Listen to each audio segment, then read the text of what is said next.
देखना चाहते हैं कि बंदा अल्लाह से कितनी मोहब्बत करता है। ये ईमान की निशानी है। वरना अगर हम इन अमल के अंदर, इन दिनों के अंदर गफलतों के साथ अपने वक्त को गुजारेंगे, अल्लाह की कसम इससे ज्यादा जगह और कोई बदलने की है ही नहीं दुनिया में। बेशक ये बदलने की जगह है।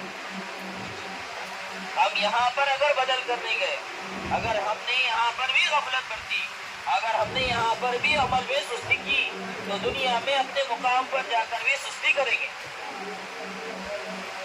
क्योंकि एक ये हरमैन जो हरम है, इसकी जो जगह है, उलमा फरमाते हैं, और से सुनना, उलमा फरमाते हैं कि यहाँ के असरात पूरे आलम के अंदर फैलते हैं, बेशक पूरे दुनिया में फैलते हैं, पूरी दुनिया के अंदर। यहाँ जो हाजी जिस अमल से, जिस फिक्र से अपने अमल को और अपने वक्त को गुजारेगा, तो वो सारे आलम के अंदर फैलेगा। यहाँ गफलत होगी, सारे आलम में गफलत होगी। यहाँ पर अमल सही होंगे, सारे आलम में अमल सही होंगे। लॉकडाउन के ज़माने के अंदर थोड़ी कुछ दीन की मेहनत होती है।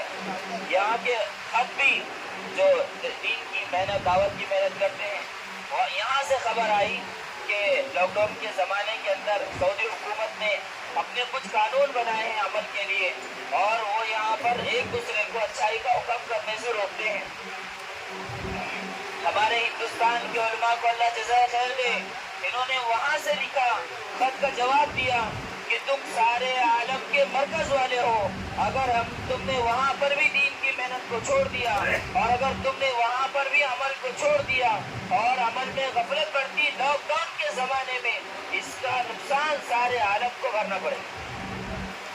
लॉकडाउन के ज़माने में भी अगर गफलत बढ़ती जाती, हरम से भी, हरम में नमाज़ें नहीं हुई ऐसा नहीं है, बल्कि अमल तो हुए हैं, लेकिन कुछ कानून का लिहाज रखते हुए। बल्कि उलमा फरमाते हैं कि जब हाजी ने लब्बैक को कहना छोड़ दिया, लब्बैक की आवाज़ को बुलंद करना छोड़ दिया, अल्लाह ने इसकी पूरे मुसलमानों की, सारे आलम से इज्जत को ख़त्म कर दिया।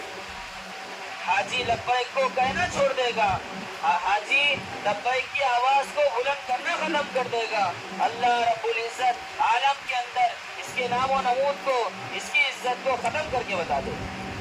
यहाँ के असरात पड़ते हैं, इसीलिए तो ये बनने की जगह है।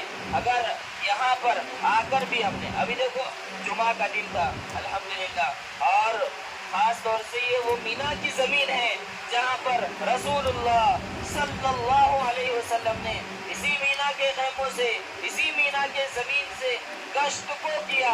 उलमा फरमाते हैं कि सारे दुनिया के अंदर जो दीन फैला है वो मदीना से फैला है, लेकिन मदीना के अंदर जो दीन गया है वो मीना के गश्तों से गया है, वो ज़मीन। जुमा का दिन हालत एहराम के अंदर, और इतनी बड़ी फजीलत वाली जगह, और हम गफलत बरत रहे हैं कि हमने दुआओं को भी छोड़ दिया। हालांकि अल्लाह मांगने वाले को पसंद करते हैं, और दुआ के कबूलियत की जगह होती है। मिना हो, अरफात हो, मुज़दलिफा हो, तो शैतानों की जगह पर हो, सफा मरवा के साई के बाद हो, और हमने उसमें भी गफलत को बरतना शुरू कर दिया है। यहाँ तक कि इबादत का मग़ज़ को कहा गया है, दुआ को इबादत के मग़ज़ को कहा। और हमें के वो लोग जो कुछ समझदार हैं, वो अगर समझाने भी चाहते हैं तो कुछ लोग उनको ये रोकते हैं, या नफ्स की तरफ से तकाज़ा आता है, अरे जो करेगा उसके गले में हाथ, जो जिसका हाथ टूटेगा उसके गले में जाएगा, अपने क्या करें। हालांकि अच्छाई का हुक्म करना, बुराई से रोकना, ये हर मुसलमान का लाज़िमी अमल है। अब ये मीना के गश्तों का सुन्नत है रसूलुल्लाह, अच्छाई का हुक्म करना। अब जो हालात अमल के अंदर आते हैं वो खालिस वक्त के ना करने की वजह से आते हैं।